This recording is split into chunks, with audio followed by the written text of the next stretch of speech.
क्या हुआ? ऑफिस में मन नहीं लग रहा है? ना ना। हाँ? तो बॉस ने डांटा है क्या? अरे नहीं भाई, ऐसा नहीं। तब तो छुट्टी नहीं मिल रहा होगा। तब क्या हुआ है आपको? अंदर से मन अच्छा नहीं लग रहा। अच्छा, तब तो पैरासीटामोल लीजिए आप। पंचायत में कैसे सिलेक्शन हुआ आपका? ऑडिशन के थ्रू हुआ, क्योंकि मेरे माँ बाप जो हैं बुजुर्ग हैं, लेट पैदाइश है हमारी। तो हुआ कि यार अब तो मुझे घर पे रहना पड़ेगा, माँ को देखना पड़ेगा, क्योंकि वही स्थिति थी। लेकिन उसी समय हुआ कि मेरी छोटी बहन जो है लाला यादव, उसने कहा कि एक काम करो, ये जो भी परिस्थितियाँ हैं ये ऐसे ही चलेंगी तो इससे हम लोग लड़ सकते हैं, अपना काम नहीं छोड़ सकते। तुम्हें लोग जानने लगे हैं मुंबई में, तो किसी एक दिन तो आएगा कि कोई डायरेक्टर बोलेगा कि ये रोल विशाल ही करेगा। तो मैं उसके पुश करने से कलेजे पे पत्थर रख के घर से निकला हूँ और मुंबई पहुँचा। मुंबई पहुँचने के 15 दिन बाद ही मेरे पास पंचायत की स्क्रिप्ट आई। नोएडा में कल मॉल में गया था, तो जैसे ही बिलिंग कराने गया तो वो बिलिंग जो कर रहा था व्यक्ति, उसने बोला कि आप जगमोहन है क्या? तो मैंने बोला हाँ। और उसने सारे स्टाफों को बता दिया और सब सेल्फी लेने लगे और माहौल चेंज हो गया। तो ये स्थिति है अभी। तो मैं बड़ा शांत रहता हूँ ऐसे रियल लाइफ में, तो काम किया और आगे वाली सीट पे आराम से बैठ के कुछ सोचते हुए जा रहा हूँ। तो पीछे सब कहा हुआ जगमोहन ज़्यादा थक गए, ऐसे वो बोलती थी कि हंसे बोले। Hello hi, welcome to NT live. मेरा नाम भावना त्रिपाठी है। जगमोहन भैया हमारे साथ हैं, यानी कि विशाल यादव हमारे साथ हैं। पंचायत धूम मचा रही है। का हो जगमोहन भैया, कैसन बा? सब बढ़िया बा, बड़ा मजा हुआ था। हाँ। मजा आवा था। अच्छा, तो अगर मैं आपसे पूछूं कि इस वक्त पंचायत का ये जो जगमोहन कैरेक्टर है, ये तो हीरो बन गया है, कैसा लग रहा है? विशाल को कैसा लग रहा है? बड़ा अच्छा लग रहा है, क्योंकि इसीलिए मुंबई में गया था कि मेहनत करूं और ईमानदारी करूं, लोग इतना प्यार करें। तो कर रहे हैं तो और जिम्मेदारी बढ़ रही है कि और ज़्यादा मेहनत करूंगा और निरंतर करते रहूंगा कि लोग ज़्यादा प्यार करें मुझे। तो बड़ा अच्छा लग रहा है, मतलब सुखद अनुभव हो रहा है। घर में कैसे लोग क्या कह रहे हैं, परिवार में? अब सब बहुत कुछ चेंज हो गया है। मेरा मोहल्ला जो है, या जिस शहर का हूँ, जिस कस्बे का हूँ, आरा का रहने वाला हूँ मैं, वहाँ बहिरो घर है मेरा। तो सब लोग इतने खुश हैं कि अब वहाँ ट्रेंडिंग में मामला चल रहा है कि अपना विशाल, अपना विशाल, या पटना से हो या गाजीपुर से हो या लखनऊ से हो, सभी जगह से इतना अच्छा रिस्पांस आ रहा है। या हमारे देश के बाहर से हो, मेरे पास रसिया से या पाकिस्तान से भी आया, लव फॉर पाकिस्तान। हाँ, ऐसी सारी चीज़ें। तो मैंने सोचा भी नहीं था कि इतना ज़्यादा रिस्पॉन्स आएगा, क्योंकि जब आप एक एक्टर किरदार करता है तो सोचता है कि उसको मेहनत ईमानदारी से करूं, दर्शक कैसे लेंगे ये उनको उसको अंदाज़ा नहीं होता। तो मुझे एक बात का तो केवल आभास था कि इतनी बड़ी सीरीज़ है कि ये जन जन तक जाएगी, तो मैं इसमें 2 भी सीन करूँगा तो लोग इतना तो जान जाएंगे कि ये एक्टर है और ये सीरीज़ में था। लेकिन रातों रात लोग मुझे जानने लगेंगे, मेरे साथ सेल्फी लेने लगेंगे। मैं यहीं नोएडा में कल मॉल में गया था, तो जैसे ही बिलिंग कराने गया तो वो बिलिंग जो कर रहा था व्यक्ति, उसने बोला कि आप जगमोहन है क्या? तो मैंने बोला हाँ। और उसने सारे स्टाफों को बता दिया और सब सेल्फी लेने लगे और माहौल चेंज हो गया। तो ये स्थिति है अभी। बताइए। और आपने बिल्कुल सही कहा, मैंने आपकी फेसबुक वॉल देखी तो इतने लोग आपको आपकी टाइमलाइन पे आके लिख रहे हैं, टैग करके लिख रहे हैं। एक उनका नाम नहीं मुझे याद आ रहा है, उन्होंने लिखा है कि वो यूकेजी से लेकर अब तक जो कला के प्रति आपकी दीवानगी है वो साक्षी है उस बात के। और तो मतलब बचपन से आपको एक्टर बनना था? जी जी, मतलब 5 में था लगभग, तो डिसाइड कर चुका था कि मुझे एक्टर बनना है। क्योंकि उससे पहले भी मुझे जो भी मौका मिलता था कैसे भी वो कर रहा था, क्योंकि इसमें मुझे बड़ा मज़ा आता था। मुझे पहली स्मृति जो याद है, मैं 2.5-3 साल का होऊंगा तो किसी के कंधे पे बैठ के नाच देखने गया था। तो वो मैं अगले दिन रिक्रिएट कर रहा था उसको, वैसे ही डांस आप कॉपी कर रहा था और फिर गमछी लेके ऐसे परफॉर्म कर रहा हूँ। तो मेरी बड़ी माँ जो है वो देख रही थी और हंस रही थी। तो मुझे लगा कोई दर्शक मिल गया है उस समय, और मैं और ज़्यादा परफॉर्म कर रहा था, वो लोग हंस रहे थे। तो मुझे याद है, लेकिन स्कूल टाइम वो जो फ्रेंड ही है मेरा बैचमेट है, तो जब मैं जिस स्कूल में था तो उस समय मेरा वो बैचमेट है, तो उसको पता है कि मैं कैसे कैसे क्या क्या कर रहा था। तो उसने पोस्ट लिखा, हालांकि मैंने भी देखा वो पोस्ट जो आप बात कर रही हैं। तो वो बिल्कुल वो गवाही है, और उसने देखा है मुझे, दूसरी क्लास से मुझे वो देखा है, जब तक 12th तक था मैं। जी। तो देखिए, आपने कहा कि रातों रात आपको प्यार मिलने लगा। मुझे लग रहा है कि ये आपकी वो पूरी जर्नी रही है, पूरी मेहनत रही है ना? अच्छा, पंचायत में कैसे सिलेक्शन हुआ आपका? ऑडिशन के थ्रू हुआ। कैसे मतलब? मुंबई में मैं था, तो एक कास्टिंग कंपनी है वहाँ पे, कास्टिंग बे, जो बहुत बड़ी कास्टिंग कंपनी है, और उसके मालिक हैं अनमोल आहूजा सर और अभिषेक बनर्जी सर, जो ये कास्टिंग कंपनी चलाते हैं और तमाम हिंदी के बड़े प्रोजेक्ट और टीवीएफ के बड़े प्रोजेक्ट कास्टिंग करते हैं वो। और इस प्रोजेक्ट में जुड़े थे सहज भाई जो एसोसिएट थे, और सचिन तिवारी भाई और सूर्यांश भाई जो असिस्टेंट थे। 3 लोगों का बड़ा योगदान है, क्योंकि मुझे ढूंढा उन लोगों ने, मेरे पास स्क्रिप्ट पहुँचाई, ऑडिशन कराया, 3 राउंड ऑडिशन चला, और फिर उन लोगों ने टीवीएफ के पास पहुँचाया। तो उनका बड़ा योगदान है, क्योंकि अगर वो नहीं होते, मुझे ढूंढते नहीं, स्क्रिप्ट नहीं देते, ऑडिशन नहीं करते, तो मैं पहुँचता नहीं। तो टीवीएफ का थैंक यू सो मच जो उन लोगों ने मुझे मौका दिया, तो उनका बड़ा तहे दिल से शुक्रिया है। और फिर दीपक सर का है जो ये सीरीज़ के डायरेक्टर हैं, दीपक कुमार मिश्रा सर। क्योंकि इससे पहले ये चीज़ें हो रही थी कि मैं बहुत सारे प्रोजेक्ट में शॉर्टलिस्टेड हो रहा था, मैं सब जगह कह रहा हूँ चीज़ें। तो लेकिन कोई एक डायरेक्टर फाइनल नहीं कर रहा था कि ये रोल ये करेगा, वैसा नहीं हो रहा था। तो उसी समय ये चल ही रहा था, तो मैं पिछले साल की बात है, जब शूट से कुछ महीने पहले, जब इसका ऑडिशन करने से पहले मैं घर गया था, मेरी माँ की तबीयत ख़राब हो गई थी, पैरालिसिस मार दिया, तो बेड पे थी वो। तो उस समय लगा कि यार सब शॉर्टलिस्टेड कह रहे हैं, ले नहीं रहा है कोई, तो बड़ा दुःख हो रहा था। मतलब वो हो रहा था कि भाई अब वहाँ नाकाम है, यहाँ माँ की तबीयत ख़राब, क्योंकि मेरे माँ-बाप जो हैं बुज़ुर्ग हैं, लेट पैदाइश है हमारी। तो हुआ कि यार अब तो मुझे घर पे रहना पड़ेगा, माँ को देखना पड़ेगा, क्योंकि वही स्थिति थी। और बड़े भाई जॉब करते हैं तो काम करेंगे तो पैसे आएँगे, तो उनको बाहर, तो एक बेटे का रहना बड़ा ज़रूरी था। लेकिन उसी समय हुआ क्या कि मेरी छोटी बहन जो है लाला यादव, उसने कहा कि एक काम करो, ये जो भी परिस्थितियाँ हैं, ये ऐसे ही चलेंगी तो इससे हम लोग लड़ सकते हैं, अपना काम नहीं छोड़ सकते। तो उसने कहा कि तुम्हें लोग जानने लगे हैं मुंबई में, ठीक-ठाक प्रोजेक्ट में, बड़े प्रोजेक्ट में शॉर्टलिस्टेड होते हो प्राइमरी पार्ट के लिए, तो किसी एक दिन तो आएगा कि कोई डायरेक्टर बोलेगा कि ये रोल विशाल ही करेगा। बिल्कुल, और देखिए वो दिन आया। जी, बिल्कुल। तो मैं उसके पुश करने से कलेजे पे पत्थर रख के घर से निकला हूँ और मुंबई पहुँचा। मुंबई पहुँचने के 15 दिन बाद ही मेरे पास पंचायत की स्क्रिप्ट आई, और वो दीपक सर पहले डायरेक्टर निकले जो मुझ पे ट्रस्ट किया, और उन्होंने कहा कि ये रोल विशाल करेगा। तो माँ सरस्वती निवास कर रही होंगी मेरी बहन के मुख में उस समय। कहने ही वाली थी कि उनकी जी। ज़ुबान पर पक्की बात है कि माँ सरस्वती रही होंगी, और उन्होंने कहा, कुछ सोच के कहा, और उसके बाद आपको जी। बेहतरीन काम मिला। सबसे पहली बार आप मुंबई कब आए थे? मैं लगभग 19 के लास्ट में गया था, कोविड से 3-4 महीना पहले। अच्छा। हाँ, और गया था तो अब लगभग 4.5 साल होने को होंगे। आराम से। हाँ, तो उस समय उसके बाद 3 महीने बाद कोविड शुरू हो गया था, 3-4 महीने बाद। हाँ, तो फिर 6-7 महीना घर पे था, लेकिन बेचैनी इतनी थी क्योंकि मुंबई पहुँच गया हूँ, सब कुछ जानना समझना शुरू, तो फ़ोन पे ही बात होती थी, भाई क्या हो गया, कब पहुँचना है? जो भी हमारे थिएटर वाले या जो भी लोग थे, कि अरे जल्दी पहुँचे, कोविड ख़त्म नहीं हो रहा है। और वहीं से सारी चीज़ें जो है घर से चल रहा था फ़ोन अच्छा, पे। आप वापस घर आ गए थे फिर 3 बिल्कुल, महीने बिल्कुल। बाद? हाँ, अच्छा। हाँ, क्योंकि अगर वहाँ फँसता तो बड़ा बुरा हाल था मुंबई में, तो मैं बच गया उससे भी। हाँ। भगवान की कृपा रहती है हमेशा। हाँ, क्योंकि मेरे दोस्त लोग थे वहाँ पे, तो हाँ। बड़ा बुरा हाल था उन लोगों का। तो फिर उसके बाद गया तो निरंतर ऑडिशन चीज़ें चल रही थी। तो उस समय होता क्या था कि पहले तो छोटे-छोटे रोल में ऑडिशन कर रहे थे वो लोग। तो उसमें मैं अच्छा कर रहा था, उनको लग रहा था कि अच्छा कर रहा था, इसको बड़े रोल में भी टेस्ट किया जाए। तो करना शुरू किया उन लोगों ने, तो अच्छा कर रहा था तो शॉर्टलिस्टेड होना शुरू हो गया। तो शुरुआती दिनों में बड़ा खुशी मिलता था कि यार ये फलाने एक्टर के साथ, फलाना जो बड़ा एक्टर है, उसके साथ काम करने का मौका मिलेगा, तो खुश रहता था कि अरे अब हो गया, लग रहा है मिलेगा काम। तो जहाँ यारी रोड पे मैं रहता हूँ मुंबई में, वहाँ रोड पे ऐसे घूमते रहता था खुशी से, और जो भी सीनियर मिलता है बोलता है, दादा उस प्रोजेक्ट में शॉर्टलिस्टेड हो गया, अब अगले दिन से ये एक्टर के साथ काम करना है। लेकिन शॉर्टलिस्टेड होता था, फाइनल नहीं होता था। तो कुछ दिनों तक तो अच्छा लगा, उसके बाद धीरे-धीरे दुःख होने लगा कि भाई कोई लेना नहीं चाह रहा है क्या? क्या हो रहा है? चीज़ें हो नहीं रही हैं, वर्कआउट नहीं हो रहा है। तो फिर मुझे ये भी समझ में आ रहा था कि सिनेमा है और उसका अपना तरीका है, इंडस्ट्री बिल्कुल अलग है, चीज़ें हैं। तो एक सिनेमा में सिलेक्शन का भी प्रक्रिया जो है, उसमें सब कुछ मैटर करता है, केवल अभिनय ही नहीं है। मैं केवल अभिनय के दृष्टिकोण से देख रहा हूँ कि मैं अच्छा कर गया तो मुझे लेना चाहिए। एक प्रोडक्ट बन रहा है और मार्केट में बिकता है वो सारी चीज़ें, तो उसके हिसाब से भी होती हैं। तो मुझे समझ आया, तो थोड़ा राहत भी मिला, चलो ठीक है। लेकिन और कोशिश ज़्यादा करते रहा मैं उस समय।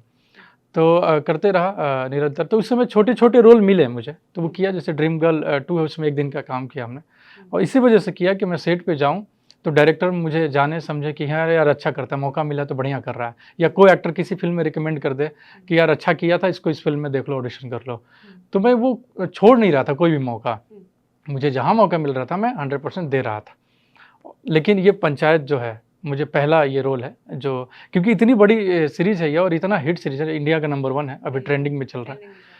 तो 3rd सीज़न में एक नया किरदार जो इंट्रोड्यूस हो रहा था, जब स्क्रिप्ट बन ही रहा था तो ऑडिशन चल रहा था उस समय, तो ये जगमोहन जो है 2 ढाई एपिसोड का हीरो था, जो इंट्रोड्यूस हो रहा था, उसकी फैमिली और जगमोहन की अम्मा, जगमोहन की ये सारी चीज़, जगमोहन। तो सब लोग जो थे, जितने भी एक्टर मेरे जैसे पहुँचे थे, वो सब चाहते थे कि मैं ये रोल करूँ।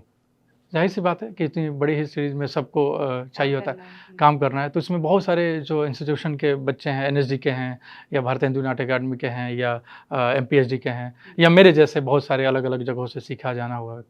तो मैं उस समय समझ गया था कि अब 100% से काम नहीं चलेगा। अब तो मुझे 1000% देना पड़ेगा। हाँ नहीं 150 से 200% आया कि इतना तो करता हूँ, क्योंकि 100% सब देंगे मुझे पता है। और सब क्योंकि एक दूसरे के बारे में आप जानते हो, जब मिलते हो सब एक्टर तो जानते हैं ना एक दूसरे को। तो मैंने कोशिश किया और एक राउंड हुआ, एक राउंड पार हुआ तो धीरे धीरे खुशी मिलता था, लग रहा है कि होगा। दूसरा राउंड, फिर तीसरा राउंड, थर्ड राउंड हुआ फाइनली, और मैं सेट पे गया तो मुझे पता चला, किसी असिस्टेंट ने मुझे बताया कि आपको पता है 250 से 300 लोगों का ऑडिशन हुआ तो उसमें आप सेलेक्ट हुए हो। तो भगवान की कृपा रही, हनुमान जी की कृपा रही, और उसमें दीपक सर, चंदन सर, अरुणाब सर जो टीवीएफ के मालिक हैं, उनका बड़ा योगदान है।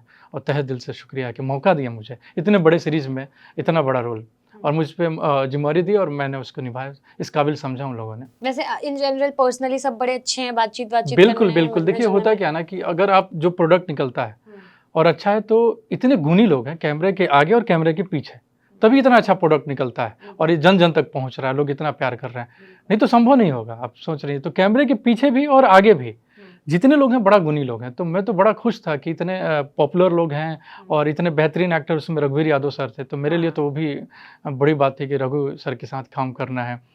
वो और दीपक कुमार मिश्रा सर तो इतने हैं कि वो आपको छूट देते हैं। अच्छा। हाँ, हाँ, बोलते हैं कि आप करो, और फिर चुपके से आगे कान में बोलते हैं कि विशाल इसको इतना रखना है, इसको हटा दे या इसको रख, अच्छा है। तो इससे बढ़िया बात क्या हो मतलब सकती है? चिल्ला के आपकी बेइज्जती करने की जगह आपको मतलब नहीं, इंसान खुद बेइज्जती की बात ही बताता है नहीं कि है। कॉल मतलब कान में आके बताते हैं कि नहीं नहीं इसे हम ऐसे कर सकते हैं। नहीं देखिए, एक्टर जब आप एक सीन, क्योंकि एक्टर को ही परफॉर्म करना है हाँ, वो सीन, तो वो अपना एक तैयारी करता है, अपने सीन को अप्रोच करने की तरीका है उसको। ठीक। तो छूट दिया जाता है कि हाँ, तुम क्या सोच रहे हो? अच्छा। तो फ्रेम लग गई, सब कुछ लग गया, आप करते हो, तो उसमें ऐड ऑन करना होता तो ठीक है, काम चल गया तो और ठीक है, मतलब बढ़िया है तो क्या बात है, इसको रखना है। तो इतना छूट ज़रूर देते हैं दीपक सर कि अगर उनको लगता है कि ये थोड़ा-सा ज़्यादा हो गया क्या विशाल, तो आते बोलते सुनो ना इसको काट दे, इतना रखते हैं, बड़ा बढ़िया है। या कभी मेरे मुँह से निकल गया, जैसे निकल गया था कि अरे अंदर जो है जनानी है भाई, तो सब लोग हँसने लगे, सर बोले भाई रख इसको, अच्छा है। तो इतना छूट देता है, ट्रस्ट करते हैं हमारे जैसे एक्टरों पे, तभी हम परफॉर्म कर पाते हैं। तो बड़ा उनका तहे दिल से शुक्रिया है दीपक कुमार सर का, और वो क्योंकि इन्हांस होता है परफॉर्मेंस जी। जब। अच्छा, दोस्ती अगर मैं पूछूं कि सेट पे किससे हो गई, चाहे वो बनराकस हो, विनोद हो या कोई और एक्टर हो, किसके साथ केमिस्ट्री अच्छी थी आपकी? या सबके साथ, अम्मा के साथ भी था, अम्मा जी, हाँ। फैजल सर हैं उनके साथ भी था। सब प्यारे लोग हैं और सब सपोर्ट करते हैं। जैसे आपका सीन है और उनको पता है कि इनका सीन, तो बोलते हैं भाई तुम्हारा सीन है, करो, हम लोग हैं। वो वाला माहौल था वहाँ पे। सपोर्ट वाला। हाँ, हाँ, इसीलिए अच्छा निकलता है और सीरीज, क्योंकि सब मेहनत और ईमानदारी से काम करते हैं और एक दूसरे की कदर करते हैं। जी। अच्छा, मेरी कल्याणी से जब बात हुई तो उन्होंने बताया कि देखिए वो इतने अच्छे कमाल के एक्टर हैं विशाल, कि कैरेक्टर्स के कोई नाम नहीं है, चाहे वो जगमोहन की अम्मा, जगमोहन की बीवी के ही नाम से अभी आपने बताया जैसे जाना जा रहा है, तो जगमोहन की पत्नी का कोई नाम नहीं था, वो सांवली कैरेक्टर प्ले किया गया तो संवरिया करके आपने उनको नाम दे दिया। जी, जी। तो ये क्या कहानी थी, कैसे आया? देखिए, जब आप किरदार, कोई भी एक्टर किरदार करता है या मैं करता हूँ, तो कोशिश करता हूँ कि उस देश काल में रहूँ, उसकी ज़बान जैसी है वैसे करूँ, उसका शब्दकोश जो है वो यूज़ करूँ, क्योंकि एक एक्टर की तैयारी होती है। तो मैं कुछ परसेंटेज छोड़ देता हूँ सेट के लिए कि स्पॉन्टेनियस जो आ जाए, मतलब उस एनवायरनमेंट से, तो कुछ परसेंटेज छोड़ देता हूँ मैं। तो मुझे लगा कि जगमोहन की जो बीवी है, जगमोहन वाइफ ही है स्क्रिप्ट में, या जो बेटा है, मुझे लगा कि यार इसका भी जगमोहन सन है, तो नाम तो गाँव में लोग तो नाम होगा ना। तो मेरी तरफ से जो नेचुरल आया, जो किरदार में रहते हुए, जो, क्योंकि मैं छोड़ देता हूँ कि जो किरदार के हवाले से आ जाए। तो मुझे याद है कि सांवली कलर की हैं, तो एक सीन आया, तो उस मोन्टाजी सीन था वो, कि मैं पास होता हूँ और वो लोग बनराकस आए हुए हैं और चीज़ें चल रही है। तो मैंने सर से बोला कि सर माइक लगा दो, कुछ कर। तो बोले करे हाँ करते हैं, कुछ करते हैं। तो सीन मैं बोलता हूँ अम्मा से कि आज ऐसा लग रहा है कि हम चारों धाम घूम के आ गए, बड़ा खुशी हो रहा है अम्मा, आप कुछ खाएंगी? तो हम संवरकी से कह के मकुनी बनवाते हैं। मतलब ये खुशी की बात है कि अम्मा आ गई, उसके लिए उससे बड़ी बात नहीं हो सकती है। तो स्पॉन्टेनियस मेरे मुँह से संवरकी निकला, क्योंकि सांवली कलर है और जिस देश काल का स्टोरी है वहाँ ऐसे होता है ज़्यादातर कि जो महिला जहाँ से है तो उनका नामकरण ऐसे ही हो जाता है, एक्चुअल नाम भूल जाते हैं लोग। तो मेरे जहन में ऐसा है, क्योंकि मेरी माँ जो है, मेरी माँ को खुद ही लोग बोलते थे कि जहाँ से है, तो दियरा क्षेत्र है तो दिराही बोलते थे उसको, या आम डाढ़ की है तो आम डाढ़ी बोलते थे। तो वो सारी चीज़ें जो आप कलेक्ट करते हो तो अभिनय में यूज करते हो आप उसको। तो वैसे ही नाम वो यूज कर पाया मैं कल्याणी जी का, कि संवर की, और सांवली भी है वो। तो बड़ा सूट हुआ और सबको अच्छा लगा। और जो मेरा बेटा है बना हुआ उसमें जगमोहन का, उसका भी नाम कुछ था नहीं, तो उसका चेहरा देखते ही किरदार के हवाले से, ये तो टुनटुन है, बड़ा उछल रहा है और ये वैसा ही नाम होता है। हाँ। तो उसका भी नामकरण टुनटुन तुम अंदर चलो। हाँ। तो जब आप किरदार में रहते हो और ईमानदारी से काम करते हो, तो चीज़ें इनहेंस होती है। बिल्कुल। जी, तो अम्मा जी के साथ शूट करना कैसा रहा? क्योंकि मुझे पता चला कि अम्मा जी ऊँचा सुनती हैं, तो जो किरदार पास में होते थे, तो उनको कहा जाता था बाकायदा डायरेक्टर की तरफ से कि भाई इनको कट बोल देना, वरना पता चला अम्मा जी बिल्कुल, बोलती बिल्कुल। ही जा हाँ। रही हैं। देखिए इतनी प्यारी, और मैं उनसे तो ये बिल्कुल सीखा कि इस एज में अभिनय के प्रति इतना जुनून, जिस एज में वो शूट कर रही थी इतनी गर्मी में, अपने आप में काबिल तारीफ़ है। और मैं निरंतर सीख रहा था कि अभिनय के प्रति कितना जुनून है। तो वे भी सीख रहा था, और कमाल के एक्टर हैं, जैसे आप देख ही पा रही हैं, और बहुत प्यार करती हैं। तो मुझे याद है कि सबके लिए फ्रूट आता था। जी, ये मैं बिल्कुल ज़िक्र कर रहा हूँ क्योंकि ये सच्चाई है कि सबके पास फ्रूट आ रहा था, तो अपने-अपने हिस्से के खा गए, प्रोडक्शन की तरफ से आता है। तो उनके भाई बोलते, "जगमोहन, इसको दो, लो बेटा जगमोहन।" तो मैं बोलता, "अम्मा जी खा लिया हमने।" "अरे खाओ।" तो वो जो दुलार और प्यार है, तो मुझे वो अम्मा का ही याद हो रहा था, रिलेशन हो रहा था, तो मैं खाता ज़रूर था कि उनका मन रह जाए।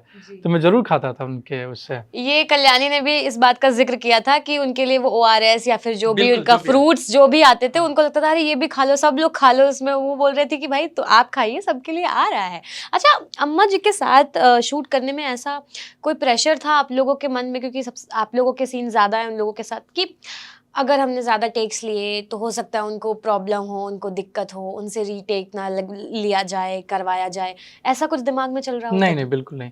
क्योंकि सब प्रिपेयर लोग थे और हम ही लोग का सीन था, और किसी का था नहीं। आप इस दिन यही शूट करना है। तो टाइम भी होता है, चीज़ें होती हैं, और अम्मा जी ऊँचा सुनती हैं क्योंकि एज है उनका, चीज़ें। तो उनके हिसाब से हम लोग भी मोल्ड रहते थे कि ठीक है, उनके हिसाब से करना है क्योंकि बुज़ुर्ग हैं और सारी चीज़ें हैं, तो उनके हिसाब से ही। तो सही बात है, एक्शन उनको सुनाई नहीं देता था वो, तो किसी ने डंडा बजा दिया तो हम लोग को वही क्यू होता था कि अब इसके बाद अम्मा जी बोलेंगी तो इसके बाद आप कर लो। तो हम लोग ज़रूर कोऑपरेट करें क्योंकि इतनी सीनियर हैं और एज में बड़ी हैं, बुज़ुर्ग हैं, तो बिल्कुल कोऑपरेट करते थे, कभी दिक्कत नहीं हुआ, ऐसा कभी नहीं हुआ। कभी नहीं। और गाड़ी में तो हम लोग हँसते थे, कभी-कभी होता था कि एक ही गाड़ी में चलते हैं, सेट से घर, मतलब होटल में। तो मैं बड़ा शांत रहता हूँ, वैसे रियल लाइफ़ में। तो काम किया और आगे वाली सीट पे आराम से बैठ के कुछ सोचते हुए जा रहा हूँ। तो पीछे से "क्या हुआ जगमोहन, ज़्यादा थक गए?" ऐसे वो बोलती थी कि हाँ, हँसे, बोले। हाँ। तो बड़ा अच्छा, और किस्से भी सुनाती थी, गाड़ी में पीछे बैठती थी तो तो। वैसे घर पे एक अम्मा की आपकी याद है, दादी की या फिर नानी की? जी नहीं, ना मैंने अपनी नानी को देखा है और ना ही अपनी दादी को, क्योंकि हमारी काफ़ी लेट पैदाइश है। अच्छा। जी, जी, तो नहीं देखा। लेकिन मेरी माँ जो है उनसे छोटी हैं, तो वो भी बुज़ुर्ग ही हैं, तो मैं वैसे इमेजिन कर पा रहा था कि मेरी माँ ही हैं। अच्छा, आपने देखा अब बहुत सारे मीम्स भी बन रहे हैं, अब हुँ। लगातार अब मीम्स की वो अच्छा-सा नहीं लग रहा है, कुछ अंदर से अच्छा-सा हाँ, नहीं हाँ, लग हाँ, रहा है हाँ। वगैरह, बहुत सारे मीम्स हैं। आपका फ़ेवरेट मीम अगर मैं इस सीज़न से पूछूँ तो कौन-सा होगा? देखिए, अब पहला मेरा जो मीम्स आया था जगमोहन का, तो अगले दिन ही शो जब रिलीज़ हुआ था, तब मैं और दुर्गेश भैया जो हैं, बनराका शो करते हैं, बड़े कमाल के एक्टर हैं। तो हम लोग बैठे हुए थे कैफ़े में, तो अचानक उन्होंने कहा, भैया कि एक मीम्स आ गया विशाल। तो मैंने कहा कि जी बताइए। तो बोले कि ये ख़ानदान का नाम बुरा दिया है जगमोहना। ऐसे करके वो है, पता नहीं क्या था कि लड़की के साथ पिताजी ने पार्क में देख लिया तो ख़ानदान का नाम बुरा दिया। तो वो सिलसिला शुरू हो गया। ऐसे बहुत सारे कि यूपीएससी की तैयारी करने गया था दिल्ली, नहीं हुआ तो ख़ानदान का नाम बुरा दिया। तो वो अगले दिन से मैं देखा कि बाढ़ आ गया उस मीम्स पे। तो वो मुझे याद है बिल्कुल कि वो ही किरदार बोलता है बनराकस की नाम बुरा दिया ख़ानदान का। तो बहुत सारे मैं देखा पॉलिटिकल मीम्स भी। एग्ज़ैक्टली मेरा कहना था कि वो किसी कुछ-कुछ ख़ास हाँ, पार्टी और ख़ास नाम इंसान के ऊपर आ नाम जाता के था, साथ, हाँ, कि हाँ। ये ख़ानदान का नाम बुरा दिया, ऐसे-ऐसे बहुत सारे लोगों को, हाँ तो वो जी। चल रहा चीज़ है। अच्छा, आपको कोई बेस्ट कॉम्प्लीमेंट याद है अभी तक का, जिसने कुछ, वैसे तो बहुत सारी तारीफ़ें मिल रही होंगी, लेकिन कोई एक तारीफ़ जो आपके घर कर गई हो, दिल में हो, या फिर आपको छू गई हो एकदम? रिलीज़ होने के बाद हाँ जी, हाँ जी। 2-3 हैं जो बड़े हैं। एक तो ये है कि शो जो सभी जगह कहा भी मैं, क्योंकि वो मेरे लिए नया था कि ऐसा एक्सपीरियंस इतना आदमी कैसे अटैच हो सकता है, मेरे लिए नया था। तो शो के अगले दिन ही मैं चाय दुकान पे मुंबई में, आदत है कि सीनियरों के साथ खड़ा रहना, इन्फॉर्मेशन ट्रांसफ़र, तो एक आदत है कि शाम में आधा घंटा चाय पीना है और बातें करना है, गपशप करना है। तो हम लोग वहीं खड़े थे, तो एक व्यक्ति आए, लगभग 40 साल के हैं होंगे वो। तो पहले तो उन्होंने मुझे पहचाना नहीं, तो क्योंकि अलग उसमें किरदार अलग है, रियल लाइफ में, हाँ। तो पहले उन्होंने आके बोला कि आप जगमोहन हो क्या? तो मैंने बोला हाँ, मैंने आपने जगमोहन का किरदार किया है क्या? मैंने बोला हाँ। हाथ पकड़ा, कहते हुए उन्होंने मेरा हाथ पकड़ा और लगे रोने। और बीच सड़क के किनारे, तो मैं थोड़ा असहज हो गया क्योंकि लोग आ रहे हैं और जा रहे हैं। तो लोग देख रहे हैं ना कि इतना 40 साल का व्यक्ति क्यों रोने लगा? तो मुझे असहज फ़ील हो रहा था कि अरे ये क्या हो रहा है? लेकिन उन्होंने कहा कि विशाल भाई, कल ही शो देखा मैंने, क्योंकि रात में रिलीज़ हो गई थी, और मेरी दादी से बड़ा प्यार था मुझे। और वो रोने लगे। तो मेरे लिए इससे बड़ा कॉम्प्लीमेंट नहीं था, क्योंकि मेरे पहला एक्सपीरियंस ऐसे जो है, तो इससे बड़ा क्या हो सकता है कि आप जब किरदार करते हो और आम जन इतना रिलेट कर जाए आपसे, तो मेरे लिए बड़ा कॉम्प्लीमेंट था। और एक और था कि ऐसे बहुत सारे हैं, लेकिन जो मुझे याद है कि मुझसे बहुत सारे सीनियर जो लोग हैं मेरे विधा के, जो अभिनय के क्षेत्र में हैं, तो उन्होंने मुझसे 18 साल 20 साल सीनियर हैं, उन लोगों का फ़ोन आया देखने के बाद और बोला कि विशाल एक बात बताऊँ? कि बताइए दादा। तो मुझे डर भी था कि क्या कुछ बताएंगे, कैसे करें। जी, उन्होंने बोला कि जो मोन्टाज वाले सीन थे तुम्हारे, उसमें कहीं कहीं इरफान भाई की झलक नज़र आ रही थी। तो मेरा तो ऐसा लगा कि काटो तो खून, अरे बाप, रोंगटे खड़े हो गए। मैंने बोला कि उनके चरणों के धूल के बराबर भी नहीं हूँ मैं, लेकिन ये मेरे लिए कॉम्प्लीमेंट अपने प्रोफेशन के लिए बड़ा वो हौसला बढ़ाता है कि आप निरंतर प्रयास करो तो सही दिशा में जा रहे हो आप। तो ये बड़ा कॉम्प्लीमेंट है। और एक और है कि मैं रोड पे था रिलीज़ होने के 2-3 दिन बाद, और किसी फ़ैन कह सकते हैं, प्यार करते हैं तो फ़ैन तो अच्छा नहीं लगता, जो भी मेरा भाई बंधु दोस्त है, तो वो मुझसे वीडियो कॉल पे बात करना चाह रहा था, इंस्टाग्राम पे कॉलिंग, क्योंकि नंबर नहीं है। तो मुझे पता चला कि इंस्टाग्राम पे भी कॉल करते हैं लोग। आपको नहीं पता था? बिल्कुल नहीं पता था, इससे पहले नहीं पता था। तो मैं रोड पे ही, सड़क पे ही बात करने लगा। तो एक बहुत बड़े एक्टर हैं, काफ़ी नोन एक्टर है, अपने गाड़ी से जा रहे थे, तो मेरी बातचीत नहीं होती है, हेलो है कभी कि हाँ, लेकिन उन्होंने गाड़ी रोका और मैं फ़ोन पे था ही, और आए और कट किया, जैसे ही गले लगा लिया उन्होंने, और बोला कि विशाल कल ही शो ख़त्म किया हूँ, मुझे लगा ही नहीं कि अभिनय विशाल कर रहा है, लगा कि किसी व्यक्ति को उठा के वहीं प्लेस कर दिया गया है। नहीं तो गाँव का किरदार किसी को मिलता है तो थोड़ा फैल जाता है, चीज़ें हो जाती, तो तुम बड़ा रियल कर रहे थे भाई, तो लगा ही नहीं कि विशाल कर रहा है। तो मैं तो सो नहीं पाया कि अप्रोच कैसे किया, क्योंकि तुम्हारी लाइफ तो अलग है, जीते अलग ढंग से हो, लेकिन जो अप्रोचिंग था तुम्हारा बड़ा कमाल का था भाई। तो वो गले लगाया, और उनका ये कहना मेरे लिए बहुत बड़ी बात है। तो इस बात सुनकर मुझे लगा कि जो मैं करना चाह रहा हूँ उसमें सफल हो रहा हूँ। जी। तो मैं और आप एक कॉमन पोइट्री या राइटिंग ग्रुप है फेसबुक पे, हम उसके भी मेंबर हैं। अच्छा। हाँ, तो क्या आपको भी लेखन वेखन का शौक है, कविताओं का शौक है, या क्या है? जी, पढ़ने का बिल्कुल है, लेकिन लिख नहीं पाता हूँ, ईश्वर ने मुझे वो नहीं दिया है, लेकिन पढ़ने का और थॉट क्रिएट करने का है मुझ में। अगर कोई मेरा दोस्त लिखता है बैठ के, तो मैं थॉट ज़रूर उसका क्रैक कराता हूँ, क्योंकि उससे मिला है मुझे इमेजिनेशन, और सारी चीज़ों से मैं क्रैक कर पाता हूँ। उसको किसी टॉपिक पे लिखना होता है तो कभी हम लोग घंटों बैठते हैं, और सीनियर भी हैं बहुत सारे, और दोस्त भी हैं जो राइटर हैं, बहुत बड़े राइटर हैं, तो कभी हम लोग बैठते हैं और थॉट क्रिएट जो होता है ना, कि क्रैक करना, इस थॉट पे बढ़ना है, तो मैं उसमें ज़रूर मुझे मिला है, वो क्रैक कर देता हूँ मैं, लेकिन लिख नहीं पाता। अच्छा, अब चूंकि जगमोहन को इतना प्यार मिल रहा है, तो क्या आगे कुछ प्रोजेक्ट्स आपको मिलने शुरू हुए हैं, या कॉल्स आने शुरू हुए हैं, या फिर अभी आप इंतजार कर रहे हैं? नहीं, ये मेरे लिए दुनिया जो है अभी चेंज हो चुका है, क्योंकि मैं जो इस कास्टिंग कंपनी या जो डायरेक्टर से या कास्टिंग डायरेक्टर से कहना चाहता था कि सर मैं एक्टर, मुझे काम दीजिए, आज भी जो नहीं जानते कहता हूँ मैं, तो वो जब शो देख लिए तो उनका नज़रिया चेंज हो गया है। वो बोलते हैं कि अच्छा एक्टर है, तुम्हारे साथ काम करना है, इस प्रोजेक्ट में ऑडिशन करना है, ये डायरेक्टर से मिलवाना है अगले महीने, या ऐसे डेट बता रहे हैं और तारीफ़ कर रहे हैं। तो मेरे लिए तो बड़ी बात है कि सामने सब अप्रोच कर रहे हैं, कुछ डायरेक्टरों का कुछ मेल आया, और ये जिनको नहीं जानता मैं, और ये डायरेक्टर मुझे पता है, लेकिन हमारी बातचीत नहीं है, रैंडम टकर आ गया रोड पे, तो बोला कि अरे बड़ा लवली काम किया यार। तो मैं बोला सर आपने देखा? हाँ, तो भाई कुछ करते हैं ना साथ में, तो वैसी चीज़ें हो रही हैं, और बहुत सारे ऑफर भी आए हैं प्रोजेक्ट के, और मेन रोल में भी सोचा जा रहा है, तो बड़ा वो हो रहा है। ये तो बहुत अच्छी बात हाँ, हो गई, बताइए। तो मैं बड़ा खुश हो गया कि अरे हनुमान जी की कृपा है आपकी। और लेकिन आए हैं तो मैं डिसाइड करूंगा कि किन के साथ कैसे क्या काम किया जाए, तो लेकिन इस जो आनंद है, प्यार मिल रहा है, पहले मैं इसको बटोरना चाहता हूँ। बिल्कुल। पंचायत का अगला सीजन भी लिखा जा रहा है, दीपक सर ने बताया। अच्छा, उन्होंने बताया? हाँ जी, हाँ तो जी जरूर लिखा जा रहा है। तो पता तो आपको भी होगा। हाँ, तो लेकिन मेरे पास ऑफिशियल नहीं है ना, सर बता सकते हैं। तो क्या उम्मीद करा जाए कि आपको काम मिल सकता है, अगला रोल मिल सकता है, या इसी रोल को कुछ बढ़ा सकते हैं, कुछ आगे लाया जा सकता है? देखिए, जनता बहुत समझदार है, लेकिन मेरे पास कोई ऑफिशियल जो है नहीं है, तो मैं नहीं बोल पाऊंगा अभी। और हाँ, ऑफिशियली जब वो चीज़ें आ जाती हैं, हो जाता है, तो बोलना अच्छा लगता है। चलिए, अब आप जगमोहन की तरीके एक बार अपील कर दीजिए। वैसे तो बहुत सारे लोगों ने पंचायत देख लिया, नो डाउट, पर अगर किसी ने नहीं देखी है तो जगमोहन क्या बोलेगा उन लोगों से, कह दीजिए। अरे क्या करिएगा, इस सड़किया बड़ा जानलेवा हो गया है। 4 दिन पहले और मास्टर साहब है ना, पंचायत नहीं देखे थे तो गिर गए, उनका भुवने फूट गया, तो अपना भुवन बचाना है तो पंचायत देखिए, और उसमें जगमोहन को बहुत प्यार दीजिए। बड़ा जम के सीरीज बना, बढ़िया, इंडिया का नंबर 1 सीरीज है, देखिए बहुत मजा आएगा जी। देखिए बहुत मजा आएगा, और जितना जगमोहन को प्यार दीजिए, इस वीडियो को, इंटरव्यू को खूब प्यार दीजिए, शेयर कीजिए, और बने रहिए हमारे साथ, यानी ENT लाइव के साथ। जगमोहन जी, विशाल जी, बहुत बहुत धन्यवाद, अपना आपने हमको वक्त दिया। थैंक यू सो मच, धन्यवाद।